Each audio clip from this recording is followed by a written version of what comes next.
За хөтөлбөр үргэлжлэн хурж ийн үзэгчтэй энэ хэсэгтээ за зочноо уулзуулахад бэлэн болсон байна. За өнөөдрийн бидний зочноор Баянзүрх дүүргийн хүний эрх нийтийн ашиг сонирхлыг хамгаалах ажил хариуцсан ахлах прокурор Удвал хүрэлцэн ирсэн байна. Сайн байна уу? Өдрийн мэнд хүргэе. Урилгыг мань хүлээн авч ирсэнд их баярлалаа. За прокурорын газраас бас хүрээлэн борчныг хамгаалах бас нэг ажил аян яваад байгаа юм байна. Тэгээ энэ аяныг бас илүү олон хүнд хүргэе гэж одоо бодсон үднээс бид бүхэн та бүхнээсээ одоо ингээд төгсөлтэй байд студид зочноор өрөөд оролцууллаа. Тэгээ урилгыг мань хүлээн авч ирсэнд их баярлалаа. Энэ ажил энэ аяны тухай гоё мэдээллээр хэдүүлээ яриагаа эхлэдэг хөө. За тийм. За нэгдсэн үндэсний байгууллагын хүний эрхийн зөвлөмж ирсэн байгаа. За энэ зөвлөмжийн хүрээнд 2026-аас 2030 оны хооронд хийх ажлын ерөнхий төлөвлөгөөг Монгол Улсын засгийн газраас энэ оны 3 сард бол баталсан. За энэ оны 3 сард батлахдаа хүрээлэн байгаа орчны эсрэг гэмт хэрэг зөрчлөөс өрсөн сэргийлэх, соён гэгэрүүлэх ажлыг бол прокурорын байгууллагад бол хариуцуулсан. За ингээд прокурорын байгууллагаас одоо хүрээлэн байгаа орчноо хамгаалъя гэсэн бидний ирээд юу гэсэн юм нэгдсэн аяныг эхлүүлсэн. Энэ аяныг эхлүүлэхээ өмнө манай байгууллагаас яасан бэ гэхээр сүүлийн 5 жилд үйлдэгдсэн хүрээлэн байгаа орчны эсрэг гэмт хэргийн мөн зөрчлийн одоо судалгааг хийсэн. За энэ судалгааг хийгээд ямар гэмт хэрэг илүү үлдэгдээд байна вэ те? Бид нар хаашаа чиглэсэн арга хэмжээг илүү зохион байгуулж бусдыг соён гэгэрүүлэх вэ гэдэг ажлаа одоо нэг ёсны эхлээд төлөвлөж байгаа юм. Харсан гэсэн. Тэгээд үүсэхт бол ер нь бол ойн тухай хууль тогтоомж буюу мод хууль бусаар бэлтгэх гэмт хэрэг одоо илүү үлдэгдсэн. Нийт одоо хүрээлэн байгаа орчны эсрэг гэмт хэргийнхаа 41% эзэлж байгаа юм нөхцөл байдал. Маш өндөр хувийг эзэлж. Тийм, өндөр хувийг эзэлж байгаа. Ашигт малтмалын хууль бусаар олборлох гэмт хэрэг бол дараа нь 31% эзэлж байгаа. За ингээд 11% нь бол хууль бусаар ан ангинах. 8% нь болохоор хууль бусаар ургамал бэлтгэх, төвж бэлтгэх гэсэн юм гэмт хэрэгүүд эзэлж байна гэсэн юм нөхцөл байдлууд тогтогдсон. За энэ гэмт хэрэг яг хаана илүү үлдэгдээд байна вэ гэдгийг бас мэдээж судалж байгаа. Тэгэхээр мэдээж одоо газар нутгийнхаа байдал те ой моттой газар мэдээж хууль бусаар мод бэлтгэх гэмт хэрэг зөрчлүүд илүү гарч байгаа. Ан амьтныхаа тархацаас хамаарат бас. Тэгэхээр ой гэдэг нь болохоор хаана үлдэж байгаа. Тэгэхээр Сэлэнг аймаг, Архангай, Булган гэл тий хөвсгөл гэх юм нутгуудаар үлдэж байна гэсэн нөхцөл байдлын судалгаа гараад хийж байгаамаа. Тэгээд за энэ гэмт хэрэг дээр яг ямар шийтгэл оногдуулдгийг тий ер нь хэдэн хүнд шийтгэл оногдуулсыг ихээсээ илүү тухайн ойн санд амьтантай байгаль орчинд учирсан экологи эдийн засгийн үнэлгээг яаж заавал төлөөлөх юм хуулийн зохицуулалтаа. Төлөвлөлттэй болвол экологи эдийн засгийн үнэлгээ гэдэг нь одоо яа дээ ингэж журам байдгийн. Жишээлбэл мод гэхэд мод чинь төрлөөрөө өөрөөр тийм ээ. Хуш юм уу? Уляац юм уу гэх тийм. Тэгэхээр ямар төрлийн мод бэлдсэн бэ гэдгээсээ хамаарат экологи эдийн засгийн үнэлгээг бол тогтоож өгдөг. Одоо бэлдсэн модныхын төрөл хэмжээнээс хамаарат өөр байна гэсэн үг тийм үү. Тэгэхээр тэр хохирлыг нь бол одоо 2-оос 3 дахин үржиж төлөвлөдөг ч юм уу. Тэгэхээр тийм. Ан амьтны хувьд бол мөн адилхан. Ер нь бол хүрээлэн байгаа орчны эсрэг гэмт хэрэг үйлдсэн тохиолдолд учирсан хохирлыг нь бол 2-оос 5 дахин нэмэгдэж төлөвлөх. Ийм зохицуулалт. Ер нь бол яг энэ хүрээлэн байгаа орчны гэмт хэрэг нь одоо яг та прокурорын байгууллагаас бол яг өмнөх жилүүдийг ингээд судалгаа гаргасан гэж байна тийм. Тэгэхээр ер нь яг судалгааны хүрээнд бол яг хэр их зөрчил гаргадгийг ер нь одоо иш байдаг юм уу? Бас нэг зүгээр тодорхой хэмжээнд байгаад байна уу? Ямас нэг анхаарал татах үеж энэ рүү чиглэх үеж бодлогоор ингэж орох хэмжээнд байгаа учраас энэ арга хэмжээ явагдаж байгаа болов уу гэж бас хараад. Тийм. Ер нь бол бас нэлээдгүй анхаарал татж байгаа гэсэн үг. Одоо ашигын төлөө гэдэг ч юм уу тий байгаль орчноо бид нар их тэлгээгээ хайрлахгүй ийм нөхцөл байдал байна. Тэгэхээр энэ байгаль дэлхийгээ энэ чигээр нь дараа үедээ үлдээх ийм зорилготой бас тий. Тэгэхээр яг одоо бусад төрлийн гэмт хэрэг заллах гэмт хэрэг бол хамгийн их гардаг. Гэхдээ энээс бас арай гайгүй. Ихтэй бас анхаарал татхуйц байгаа учраас энэ аян хэрэгжиж явж байгаамаа л гэж. Одоо экосистемд бол тэр чигтээ шууд нөлөөлж байна л гэсэн үг шүү дээ тий. Тэр моддыг, тэр ан амьтдыг хүрээлэн буй орчин гэдэг чинь одоо биднийг тойрол байж байгаа бүх байгаль дэлхий гэсэн үг шүү дээ тий. Одоо тэр нэг ховор ургамал болох тий. Дэрвэр жиргэрөө гэдэг ургамал гэхэд чинь тухайн 2 м квадрат газрыг чигээр хангаж идэг. Тэгэхээр манайхан яадын ихэр түүж авч хэрэглэхдээ үнсээр нь тасалж авдаг. Тэгэхээр дахиж ургахгүй болно л гэдэг чинь бас тий. Тэгэхээр цөлжилттэй холбоо цөлжилт үүснэ л гэсэн юм агуулга. Тэгээ нэг хэсэг нь хайрлаа, хамгаалъя гэдэл арга хэмжээ нөлөөллийн аян зохион байгуулад байдаг. Нөгөө хэсэг нь бас нэг ингээд сүйтгэж янз бүр болоод байдаг. Энэ бол бас нэг юм ухамсарын нэг юм хувь хүмүүсийн л асуудал байгаад байна. Тэгвэл яг хувь хүмүүс рүү чиглэсэн юм нөлөөллийн арга хэмжээнүүд бол нэлээд явах хэрэгтэй юм болов уу гэж бодож байна. Одоо прокурорын байгууллагын хэмжээнд за одоо зөвхөн нийслэл хот биш. Ерөөсөө 21 аймаг байгууллагын хэмжээний нөлөөллийн арга хэмжээ одоо 6 сард эхэлсэн. За. Бүгд прокурорын байгууллагын рүү чиглэлцээ одоо үйл ажиллагаа хийе явж байгаа. Усаа хамгаалъя, ой модоо хамгаалъя, ан амьтнаа хамгаалъя, байгалаа хамгаалъя тий. Тэгээ хамгаалсан байгаль бидний ирээдүй гэдэг их дэлхийгээ энэ чигээр нь одоо энэс мохоолохгүйгээр тий энэ чигээр нь ирээдүйдээ үлдээе гэсэн юм нэр урийн дор үйл ажиллагаагаа явуулж байгаа гэсэн. Бас ингээд хүмүүс нөлөөлөх ажлуудыг хийж байгаа нь бас их сайхан санагдчихээн л да тий. Энд одоо хамгийн чухал зүйл шүү дээ. Одоо бид нэр амьдраад байгаа ч гэсэн дараа нь өөр хүүхдүүд маань амьдрах одоо энэ дэлхийгээ тий. Бид бүхэн л хайрлахгүй бол дараа нь одоо хүүхдүүд маань ч хайрлах ухаанд нэгт суралцахгүй байна. Хоёрт одоо хайрлагч одоо газар нутаггүй үлдвэл харамсалтай өстэй тий. Тэгэхээр яг иргэн хүн бүрийн анхаарах ёстой чухал асуудал болоо гэж бодож байна. Яг энийг хөндөд бас энэ чухал ажлыг хийж байгаа прокурорын байгууллагууд бол үнэхээр бахархууштай санагдаж байна. За аяны хүрээнд, ажлын хүрээнд яг юу хийж байна? Ямар сувгаар, ямар те одоо ажлуудыг хийж байгааг бас асууя. За одоо ер нь бол энэ аяны хүрээнд ерөнхий прокурорын байгууллагаас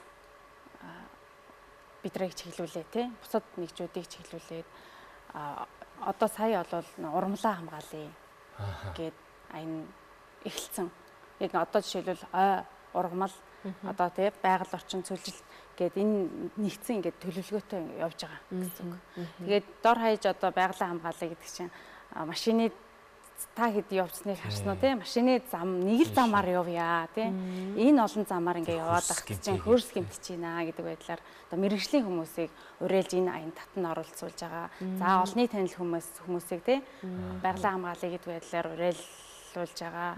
За тэгээд бид нар энэ төрлийн гэмт хэрэг зөрчлөөс сурсан сэргийлэх чиглэлээр одоо энэ төрлийн гэмт хэрэг зөрчлийг шалгах эрхүй албан тушаалтнуудыг мэрэгшүүлэх сургалтыг бас явна тий.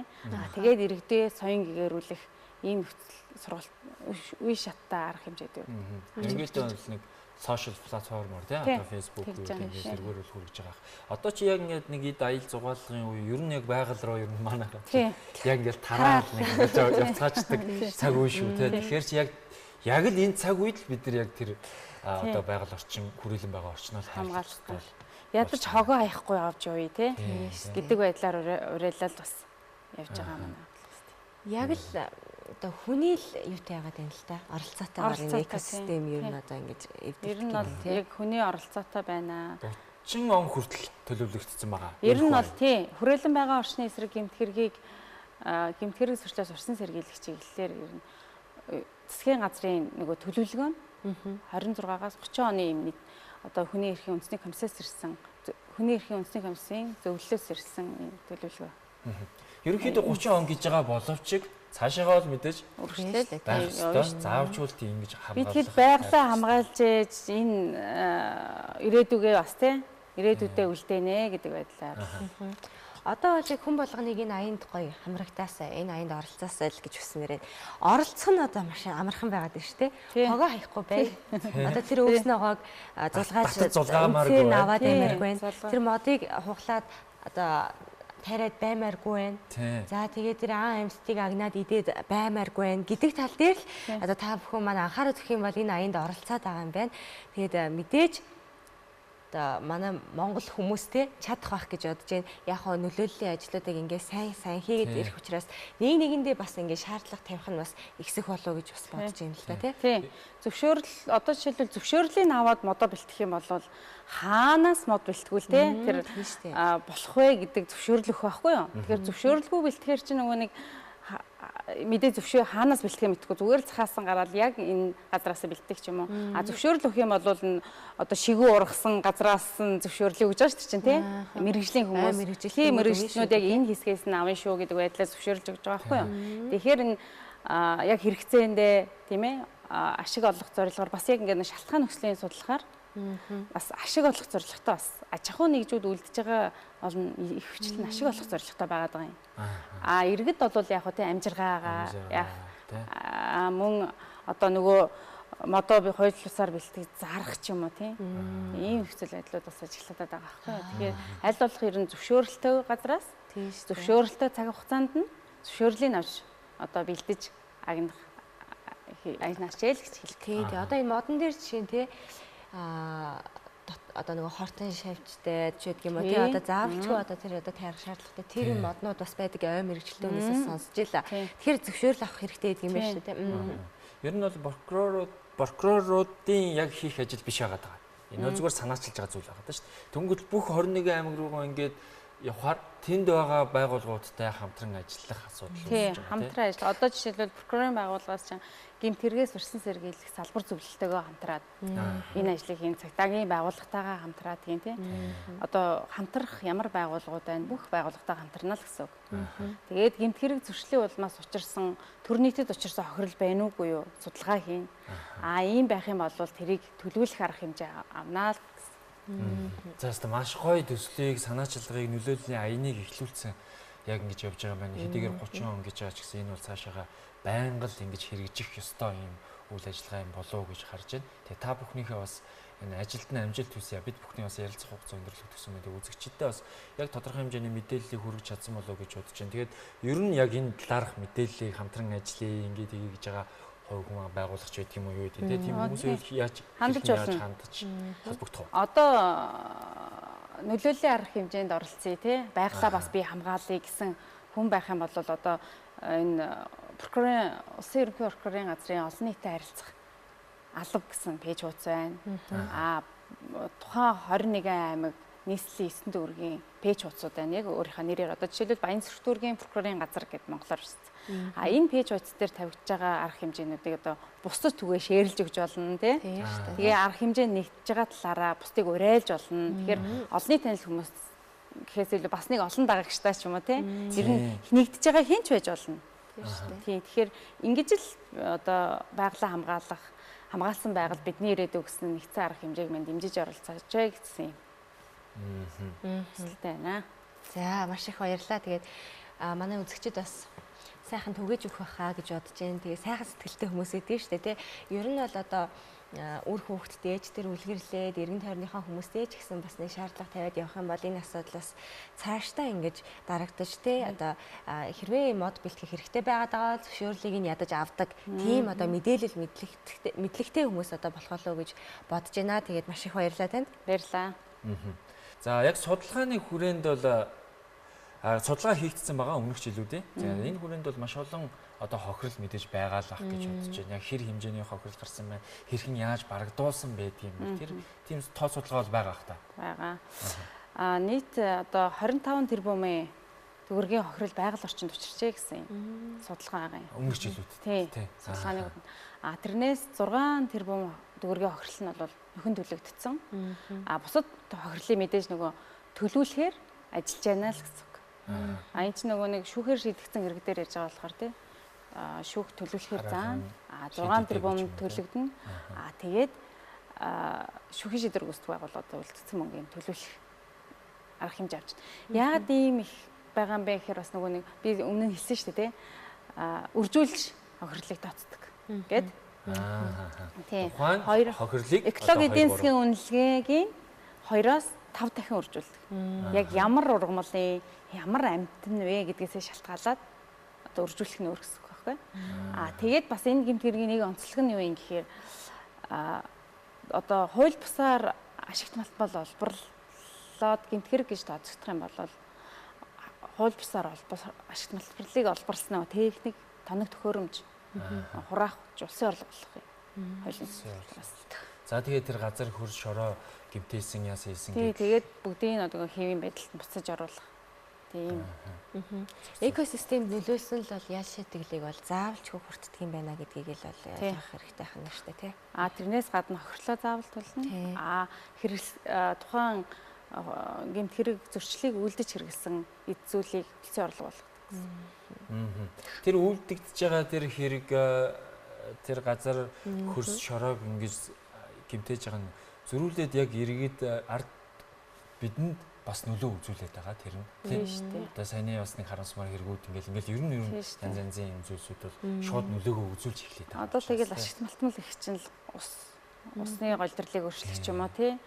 Тэр бохор одоо усаар дамжиж хүний эрүүл мэндэд ямар нөлөө үзүүлэх вэ мэдчихсэн юм хорхон шууд нөлөөгөө тий ер нь бол шууд нөлөө үзүүлж эхэлнэ. Хөтөлбөртэй хамт исэн үзэгч та бүхэндээ баярлалаа. За хамгаалсан байгаад бидний ирээдүй аянд үзэгч та бүхэн маань ч гэсэн нэг дээрээ тэгээ хүн болгон нэгдэх байх гэж бодож байна. Үр хүүхдүүдтэй үлгэрлэх байх гэж бодож байна. Эргэн тойрныхаа хүмүүстээс одоо тий нэг хязгаарлаад нэг хилчигдэг байгаарэ гэдгийг л өнөөдөр бас нэвтрүүлгээрээ хүргэхийг зорилоо. Тэгээ аянд хүн болгон нэгдэх боломжтой маш амархан та бүхэн маань үүргээ ухамсарлаад тий байгаль орчноо хайрлахад л одоо энэ хүн аянд нэгдэж байгаа юм шүү гэдгийг хэлмээр байна. Тэгэл яг тэгээ прокурорын байгууллагаас ч гэсэн яг энэ аяныг эхлүүлээд явж байгаа. Мэдээж ямарваа нэгэн нөлөөллийн аян заавалч үр дүнтэй байдаг.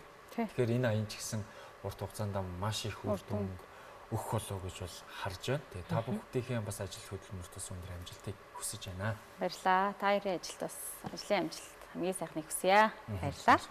Баярлалаа үзэгчдээ өнөөдрийн зочноор Баянзүрх дүүргийн хүний эрх нийтийн ашиг сонирхлыг хамгаалах ажил хариуцсан ахлах прокурор Одуул оролцлоо. За хамт исэн үзэгчдээ маш их баярлалаа. Хөтөлбөрийн төрөд өндөрлөж байна. Маргаашийн цагта эргүүлцлаа. Түр баяртай.